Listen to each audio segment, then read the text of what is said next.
ಉಡುಪಿ ಹೋಟೆಲ್ಗಳಲ್ಲಿ ಟೇಸ್ಟಿಯಾಗಿ ಸಿಗುವಂತಹ ಜಾಸ್ತಿ ರೇಟಿನ ಅಂಜಲ್ ತವಾ ಫ್ರೈಗೆ ಯಾವ ರೀತಿ ಮಸಾಲ ಹಾಕ್ತಾರೆ ಅಂತ ನಿಮಗೆ ಗೊತ್ತೈತಾ? ಬನ್ನಿ ನಾನು ಹೇಳ್ಕೊಡ್ತೀನಿ. ಸಖತ್ ಟೇಸ್ಟಿಯಾಗಿರುವಂಥ ಅಂಜಲ್ ತವಾ ಫ್ರೈನ ಮನೆಯಲ್ಲೇ ಮಸಾಲೆ ರೆಡಿ ಮಾಡ್ಕೊಂಡು ಮಾಡೋಣ.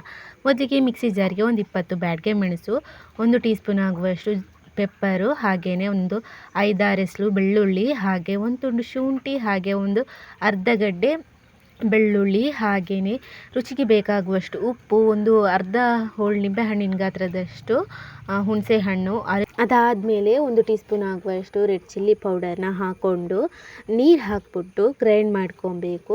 ನುಣ್ಣಗೆ ಪೇಸ್ಟ್ ಮಾಡ್ಕೊಬೇಕು, ಆವಾಗ ರುಚಿನ ಜಾಸ್ತಿ ಆಗುತ್ತೆ.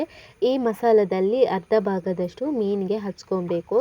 ಅಂಜಲ್ ಮೀನನ್ನ ಸ್ಲೈಸ್ ಆಗಿ ಕಟ್ ಮಾಡಿಕೊಂಡು ಅದಕ್ಕೆ ಚೆನ್ನಾಗಿ ಎರಡೂ ಬದಿ ಹಚ್ಕೊಂಡು ಆವಾಗಲೇ ಮಾಡ್ಕೊಳ್ಳೋದು. ಉಳಿದ ಮಸಾಲ ಆಮೇಲೆ ಬೇಕಾಗುತ್ತೆ. ತವಾಗೆ ಒಂದು ಸ್ವಲ್ಪ ಎಣ್ಣೆ ಹಾಕ್ಕೊಂಡು ಮೀನನ್ನ ಎರಡೂ ಬದಿ ಚೆನ್ನಾಗಿಯೇ ಫ್ರೈ ಮಾಡ್ಕೊಬೇಕು. ಮೀನನ್ನ ಚೆನ್ನಾಗಿ ಫ್ರೈ ಮಾಡಿ ಎತ್ತಿಟ್ಕೊಂಡು ಅದೇ ಎಣ್ಣೆಗೆ ಒಂದು ಸ್ವಲ್ಪ ಕರಿಬೇವು ಸೊಪ್ಪು, ಹಾಗೆಯೇ ಉಳಿದಿರುವ ಮಸಾಲ ಏನಿದೆ ಅದನ್ನು ಹಾಕ್ಕೊಂಡು ಒಂದು 2 ನಿಮಿಷ ಹಾಗೇನೆ ಚೆನ್ನಾಗಿಯೇ ಫ್ರೈ ಮಾಡಬೇಕು. ಎಣ್ಣೆಯಲ್ಲಿ ಮಸಾಲ ಚೆನ್ನಾಗಿಯೇ ಫ್ರೈ ಆಗಬೇಕು.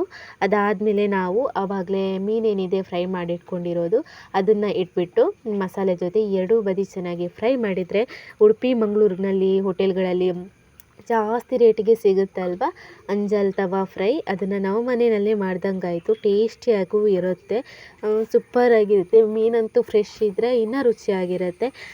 ನೀವು ಮನೆಯಲ್ಲಿ ಮೀನು ತಂದಾಗ ಈ ರೀತಿ ಮಸಾಲ ಮಾಡಿಬಿಟ್ಟು ಮೀನು ಫ್ರೈನ ಮಾಡ್ಕೊಳ್ಳಿ. ಅಂಜಲ್ ಅಂತಲ್ಲ, ಬೇರೆ ಮೀನಿಗೂ ಇದೇ ಮಸಾಲಾನ ಹಾಕ್ಬಿಟ್ಟು ಮಾಡ್ಕೊಬೋದು. ಸಖತ್ ಟೇಸ್ಟಿಯಾಗಿರುತ್ತೆ. ಟ್ರೈ ಮಾಡಿ ಆಯಿತಾ.